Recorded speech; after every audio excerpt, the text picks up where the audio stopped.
ونستعین ونستغفرہ اما بعد۔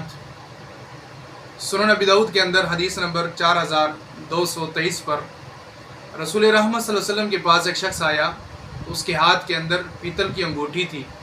نبی علیہ الصلوۃ والسلام نے فرمایا ما لی اجد منک ریح الاصنام، مجھے کیا ہو گیا ہے کہ میں تیرے جسم سے بتوں کی بو پاتا ہوں۔ تو اس شخص نے اس انگوٹھی کو اتار پھینکا۔ نبی علیہ الصلوۃ والسلام کی خدمت میں دوبارہ یہ حاضر ہوا تو آپ علیہ الصلوۃ والسلام نے دیکھا کہ اس کے ہاتھ کے اندر لوہے کی انگوٹھی تھی۔ تو آپ علیہ الصلوۃ والسلام نے فرمایا مجھے کیا ہو گیا ہے کہ میں تیرے جسم سے دوزخ کی بو پاتا ہوں۔ تو اس شخص نے اس انگوٹھی کو بھی اتار پھینکا۔ پھر نبی علیہ الصلوۃ والسلام کے پاس تیسری مرتبہ جب وہ آیا تو آپ علیہ الصلوۃ والسلام نے دیکھا کہ اس کے ہاتھ کے اندر سونے کی انگوٹھی تھی۔ تو آپ علیہ الصلوۃ والسلام نے فرمایا مجھے کیا ہو گیا ہے کہ تیرے ہاتھ کے اندر میں جہنم کا انگارہ دیکھتا ہوں۔ تو اس نے وہ سونے کی انگوٹھی کو بھی اتار پھینکا۔ تو اس نے آخر میں سوال کیا اللہ کے نبی میں انگوٹھی استعمال کروں تو کون سی استعمال کروں؟